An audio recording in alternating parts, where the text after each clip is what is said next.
Pernahkah Bapak dan Ibu merasa, setelah membesarkan anak-anak dengan penuh cinta dan pengorbanan, kini justru hanya menerima tatapan dingin, nada bicara yang keras, atau bahkan diabaikan begitu saja? Dulu, setiap saran kita didengar. Tapi sekarang, bahkan ucapan selamat pagi pun terasa dipaksakan. Seorang ayah lansia yang pernah saya dampingi, Pak Mulyadi, usia 74 tahun, suatu hari berkata lirih di ruang praktik saya. Dulu, waktu saya pulang kerja, anak-anak berlari menyambut. Sekarang saya tinggal bersama mereka, tapi saya seperti tembok. Ada, tapi tidak dianggap. Kalimat itu mengendap dalam hati saya, karena tidak sedikit orang tua di usia lanjut yang memendam rasa yang sama, rasa tidak dihargai. Banyak lansia mengira bahwa ini hanyalah bagian dari perubahan zaman, bahwa anak-anak sekarang memang berbeda. Tapi sesungguhnya, perubahan ini bukan sesuatu yang harus diterima mentah-mentah. Hubungan orang tua dan anak bukan hanya soal darah, tapi juga soal penghargaan yang seharusnya tidak luntur dimakan waktu. Pertanyaannya adalah, apakah masih bisa diperbaiki? Jawabannya bisa, tapi bukan dengan kemarahan, bukan dengan diam 1000 bahasa, apalagi dengan memaksa. Hubungan yang renggang hanya bisa dijahit kembali dengan kesadaran, ketegasan yang lembut, dan langkah-langkah kecil yang konsisten. Tidakkah Bapak dan Ibu penasaran, mengapa sebagian lansia bisa tidur dengan tenang setelah bercengkerama hangat dengan anak dan cucu, sementara sebagian lagi hanya memandangi dinding kamar, menunggu pagi dalam sepi?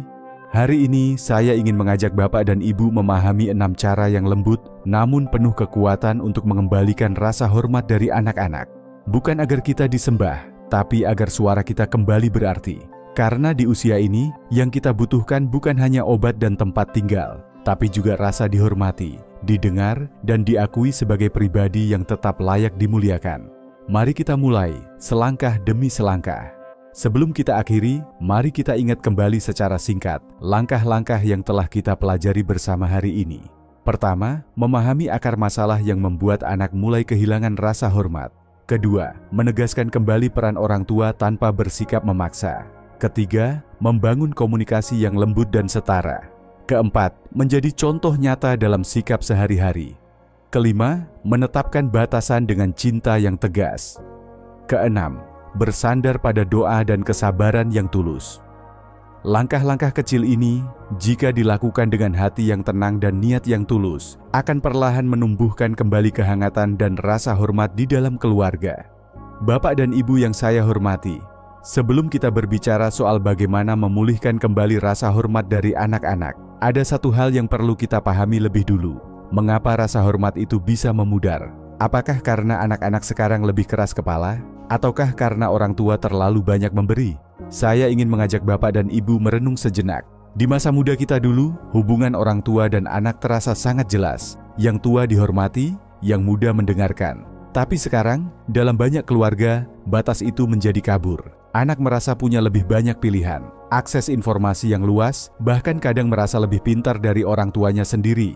Tanpa sadar, orang tua lansia mulai kehilangan pijakan. Contohnya, seorang ibu usia 70 tahun pernah bercerita pada saya bahwa anak-anaknya tidak pernah meminta pendapatnya lagi.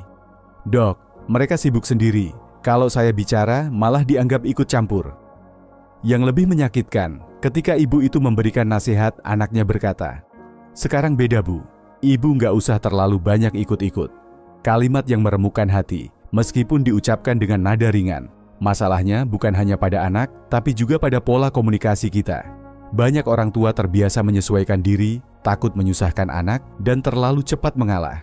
Akhirnya, anak-anak terbiasa tidak mendengar. Padahal, suara orang tua tetap penting, bukan karena usianya, tapi karena pengalamannya. Untuk bisa memperbaiki hubungan ini, kita harus mulai dari pemahaman yang jujur, bahwa perubahan zaman memang memengaruhi cara anak memandang orang tua. Tapi itu bukan akhir. Justru disinilah kita bisa mulai menguatkan kembali posisi kita. Bukan dengan marah atau menuntut, tapi dengan sikap yang lembut namun tegas. Saya ingin bertanya pada Bapak dan Ibu, apakah Anda pernah merasa seperti tidak dianggap di rumah sendiri? Jika iya, Anda tidak sendirian. Dan bagian berikutnya akan membantu kita memahami cara mengembalikan batas sehat tanpa harus mengorbankan kasih sayang. Namun sebelum kita melanjutkan, izinkan saya mengatakan satu hal penting. Tidak semua orang tua lansia mengalami perlakuan yang menyakitkan dari anak-anak mereka. Banyak anak yang tetap menghormati, merawat, dan menyayangi orang tuanya tanpa pamrih. Jika bapak dan ibu termasuk yang masih memiliki hubungan hangat dengan anak-anak, bersyukurlah dan peliharalah dengan sepenuh hati. Tapi jika saat ini ada jarak atau rasa kecewa, jangan langsung menyimpulkan bahwa segalanya telah rusak. Setiap keluarga punya ritme dan prosesnya. Hubungan keluarga bisa mengalami pasang surut, tapi yang terpenting selalu ada jalan untuk memperbaiki, asalkan kita tidak menyerah. Setelah kita memahami bahwa hilangnya rasa hormat dari anak seringkali berakar dari kaburnya batas dan pola komunikasi, maka langkah berikutnya adalah menegaskan kembali peran kita sebagai orang tua. Bukan dalam arti otoriter atau menuntut dihormati secara sepihak, melainkan menghadirkan kembali wibawa dengan cara yang dewasa, sabar, dan penuh kasih. Bapak dan ibu yang saya hormati, peran sebagai orang tua tidak berhenti saat anak-anak menikah atau sudah punya cucu. Peran sebagai panutan, pemberi arah, dan tempat anak kembali tetap ada sampai akhir hayat. Namun banyak lansia yang, karena takut merepotkan atau ingin menjaga hubungan tetap damai, justru menarik diri terlalu jauh. Lama-lama, anak terbiasa tanpa arahan, dan akhirnya lupa bahwa ada peran penting orang tua dalam hidup mereka. Saya teringat pada kisah Pak Harun, usia 72 tahun, yang sempat merasa seperti pembantu di rumah anaknya sendiri. Ia yang mengurus cucu, memasak, membereskan rumah, namun tak pernah dimintai pendapat ketika ada keputusan besar. Setelah kami berbincang, saya menyarankan Pak Harun mulai dari langkah sederhana, membuat batas waktu untuk dirinya sendiri, misalnya waktu istirahat yang tidak boleh diganggu, dan mulai berbicara dengan anaknya bukan dengan nada mengeluh, tapi dengan nada dewasa. Ayah ingin kita saling mendengarkan. Ayah juga ingin tetap dihormati seperti dulu. Hasilnya, tidak langsung berubah. Namun anak-anaknya mulai sadar bahwa ayah mereka masih memiliki suara yang patut didengar. Dan dari situ percakapan yang sehat mulai tumbuh kembali. Menegaskan peran bukan berarti menuntut, tapi itu artinya kita mengingatkan anak bahwa hubungan ini dua arah. Orang tua tetap punya pengalaman dan nilai yang layak didengar. Caranya bisa dimulai dari hal-hal kecil, menyampaikan pendapat saat makan bersama, memberi saran dengan bahasa yang tenang, atau sekadar mengingatkan aturan rumah seperti dahulu. Bapak dan Ibu, apakah Anda masih merasa berhak didengarkan di rumah sendiri?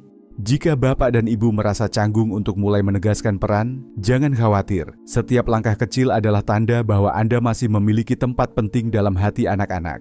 Kalau jawabannya tidak yakin, mungkin inilah saat yang tepat untuk mulai mengambil langkah mengembalikan posisi itu. Di bagian berikutnya, kita akan membahas bagaimana membuat batas yang sehat, tanpa konflik, tapi juga tanpa kehilangan wibawa. Karena cinta tanpa batas harus tetap punya arah. Namun peran saja tidak cukup. Agar didengarkan, kita juga perlu menciptakan suasana yang nyaman untuk bicara. Setelah menegaskan kembali peran sebagai orang tua, langkah berikutnya yang tak kalah penting adalah membangun komunikasi yang setara dan lembut. Dalam banyak kasus, rasa tidak hormat dari anak bukan muncul karena niat jahat, melainkan karena pola komunikasi yang selama bertahun-tahun tidak membiasakan saling mendengar dan menghargai. Bapak dan Ibu yang saya hormati, kita dibesarkan dalam budaya yang menekankan kepatuhan. Anak harus diam saat orang tua bicara. Tapi sekarang, saat anak-anak sudah dewasa, cara komunikasi itu perlu disesuaikan. Kita tak lagi memberi perintah, tapi berdialog. Bukan menegur keras, tapi mengajak berbincang. Disinilah letak tantangan sekaligus peluang. Mengubah nada bicara tanpa kehilangan wibawa. Saya pernah mendampingi seorang ibu bernama Bu Retno, usia 68 tahun. Beliau merasa anak bungsunya yang tinggal serumah sering menjawab dengan nada tinggi. Setelah kami telusuri, ternyata Ibu Retno juga sering bicara dengan nada menghakimi. "Kamu itu selalu begini," atau "Ibu sudah bilang berkali-kali." Kata-kata itu tanpa sadar membuat jarak semakin lebar. Saya menyarankan Bu Retno mengganti pendekatan, bukan langsung menilai, tapi mulai dengan pertanyaan. "Menurutmu, apa cara terbaik untuk menyelesaikan ini?" Atau "Ibu boleh bicara sebentar?" Perubahan kalimat kecil seperti itu bisa mencairkan suasana. Anak merasa dihargai dan justru lebih terbuka mendengar. Komunikasi yang setara tidak berarti melepaskan peran sebagai orang tua, melainkan menjadikan kelembutan sebagai kekuatan sejati. Nada yang tenang, pilihan kata yang tidak menggurui, serta kesediaan mendengar bisa menjadi jembatan untuk membangun ulang kedekatan. Cobalah perhatikan, apakah selama ini kita lebih sering menghakimi daripada benar-benar mendengarkan? Apakah kita mengulang nasihat lama tanpa memeriksa apakah anak siap menerimanya? Mengubah cara berbicara adalah langkah berani. Namun justru dari keberanian itulah, hubungan yang selama ini terasa kaku bisa kembali mengalir dengan hangat. Tidak apa-apa jika terasa kikuk di awal. Perubahan cara bicara memang butuh waktu, tapi percayalah, ketulusan Anda jauh lebih berarti daripada kesalahan kecil dalam kata-kata. Dan saat anak merasa aman dalam setiap percakapan, rasa hormat pun tumbuh bukan karena takut, melainkan karena kagum dan sayang. Di bagian selanjutnya, kita akan belajar bagaimana menetapkan batasan yang sehat, agar hubungan tidak hanya hangat, tapi juga terjaga arah dan saling menghormati. Bapak dan Ibu yang saya hormati, setelah membangun komunikasi yang setara dan lembut, kini saatnya kita melangkah lebih dalam, menjadi contoh nyata bagi anak-anak kita. Karena sejatinya, anak tidak tumbuh dari banyaknya nasihat, melainkan dari apa yang mereka lihat setiap hari, terutama dari sikap dan keputusan orang tuanya di rumah. Kita sering berharap anak menjadi hormat, bertanggung jawab, sabar, dan lembut. Tapi pertanyaannya, apakah mereka melihat sifat itu dalam diri kita? Ketika kita mudah marah karena hal kecil atau terus mengeluh tentang hidup, anak pun belajar bahwa itulah reaksi yang wajar. Sebaliknya, jika kita tenang, sabar mendengar, dan tetap menghormati mereka meskipun berbeda pandangan, mereka akan meniru meskipun butuh waktu. Saya teringat seorang bapak bernama Pak Hashim, usia 70 tahun. Beliau merasa anak-anaknya tidak pernah mau mendengar nasihatnya, apalagi menghargai pendapatnya. Setelah kami berbincang, saya bertanya, saat mereka berbeda pendapat, Bapak bagaimana reaksinya? Pak Hashim mengaku sering menyela, bahkan membandingkan dengan masa lalu. Saya menyarankan satu hal, hentikan ceramah dan mulailah dengan tindakan nyata. Dalam 3 bulan, Pak Hashim rutin memberi contoh kecil, merapikan piring setelah makan, menepati janji, mengucapkan terima kasih bahkan kepada cucunya yang kecil. Tanpa disuruh, anak-anaknya mulai berubah. Saya heran, katanya. Ternyata diam saya lebih didengar daripada ceramah saya. Memberi contoh adalah bentuk pendidikan yang paling kuat, dan diam-diam paling mudah menyentuh hati. Jika ingin anak kita bersikap sopan, mulailah dari cara kita menyapa mereka. Jika ingin mereka bertanggung jawab, tunjukkan bahwa kita juga bertanggung jawab atas ucapan dan janji kita. Tindakan yang konsisten, meskipun kecil, lebih membentuk karakter daripada 1000 kata. Dan ketika anak melihat bahwa kita terus berusaha menjadi pribadi yang lebih baik, mereka pun terdorong memperbaiki sikapnya, bukan karena disuruh, tapi karena ingin meneladani orang tua yang mereka hormati. Namun Bapak dan Ibu, memberi contoh saja belumlah cukup. Kita juga perlu memastikan bahwa hubungan tetap berjalan dalam batas yang sehat dan saling menghormati. Karena tanpa batas yang jelas, bahkan anak yang paling baik pun bisa tanpa sadar melewati garis yang seharusnya dijaga. Bapak dan Ibu yang saya hormati, salah satu kesalahan umum saat merasa kehilangan kendali atas anak-anak yang sudah dewasa adalah kita menjadi terlalu lunak.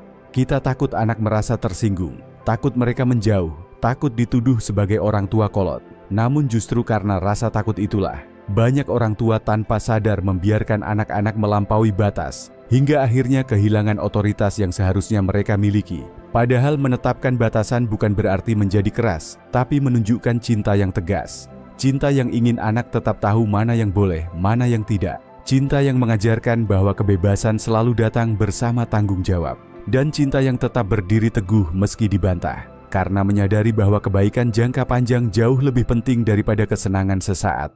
Saya pernah mendampingi seorang ibu bernama Bulina, usia 65 tahun, yang merasa sangat tertekan karena anak perempuannya sering berkata kasar dan suka memaksa tinggal kembali di rumah meski sudah menikah. Bulina mengaku tidak berani menolak karena takut dianggap tidak menyayangi anak. Namun setelah berdiskusi panjang, beliau mulai belajar mengatakan, tidak dengan tenang. Mulai dari hal kecil, tidak meminjamkan uang jika alasannya tidak jelas, tidak mengizinkan teriak di rumah, tidak menerima perlakuan tidak hormat. Perlahan, sang anak mulai berubah. Saya kira saya akan ditinggalkan, kata Bulina. Tapi ternyata saya justru mulai dihargai kembali. Bapak dan Ibu, saat kita menetapkan batasan dengan suara yang tenang, dengan penjelasan yang lembut, dan dengan sikap yang konsisten, anak-anak akan mulai belajar menghormati bukan karena takut, tapi karena tahu bahwa kita punya prinsip. Jangan khawatir jika mereka protes. Kadang, rasa tidak nyaman itu justru menjadi pintu awal menuju perubahan yang lebih sehat. Ingatlah, seorang guru dihormati bukan karena banyak bicara, tapi karena punya batasan yang jelas. Dan sebagai orang tua, kita pun berhak memiliki batas itu. Bukan untuk menguasai, tapi untuk menjaga harga diri, kenyamanan, dan kehormatan bersama di dalam rumah. Namun setelah semua itu dilakukan, mungkin bapak dan ibu tetap merasa lelah. Karena seringkali perubahan tidak datang secepat harapan. Kita sudah bersikap tegas namun lembut, sudah memberi contoh dan berbicara dengan tenang. Namun balasan yang kita terima belum sehangat yang kita harapkan. Di titik seperti inilah kita membutuhkan satu kekuatan terakhir yang tak terlihat tapi sangat menentukan arah hubungan. Bapak dan ibu yang saya cintai, setelah semua usaha lahiriah dilakukan, dari memahami masalah, membangun komunikasi, memberi contoh, hingga menetapkan batasan, masih ada satu kekuatan yang seringkali terlupakan. Padahal justru inilah pondasi paling kuat bagi orang tua, doa dan kesabaran. Mungkin bapak dan ibu pernah bertanya dalam hati, saya sudah bicara baik-baik, sudah berusaha sabar, sudah mencoba semua cara, tapi kenapa anak tetap tidak berubah? Dalam momen seperti itu, banyak orang tua merasa kecewa. Ada yang marah, bahkan ingin menyerah. Namun izinkan saya mengingatkan satu hal, perubahan hati bukanlah sesuatu yang bisa dipaksa. Ia tumbuh seperti pohon, perlahan, namun kokoh, jika dirawat dengan kesabaran dan disirami setiap hari dengan doa yang tulus. Saya masih ingat seorang bapak bernama Pak Karyo, usia 70 tahun. Beliau datang dengan mata berkaca-kaca, mengeluh bahwa kedua anaknya sudah jarang menyapa. Bahkan ketika beliau sakit, yang beliau lakukan bukan marah, bukan memaki, tapi setiap malam beliau bangun untuk sholat tahajud dan menyebut nama anak-anaknya satu persatu dalam doa. Saya tidak bisa mengubah mereka dengan omelan, Dok, katanya. Tapi saya yakin Allah bisa mengubah hati yang jauh menjadi dekat kembali. 6 bulan kemudian, anak bungsunya pulang, meminta maaf dan sejak itu mulai merawat ayahnya setiap pekan. Bukan karena ceramah, melainkan karena kehangatan yang tak pernah padam. Bapak dan ibu, hati anak itu lembut, hanya kadang tertutup oleh kesibukan, kemarahan, atau rasa sakit yang belum selesai. Kesabaran kita, yang tidak memaksa tapi tetap mendoakan, yang tidak menghukum tapi tetap hadir, adalah pelita yang perlahan-lahan menuntun mereka pulang. Sebagai orang tua, kita mungkin merasa sudah terlalu tua untuk berharap banyak. Tapi saya percaya, harapan yang dibungkus dengan doa dan kesabaran tidak pernah sia-sia.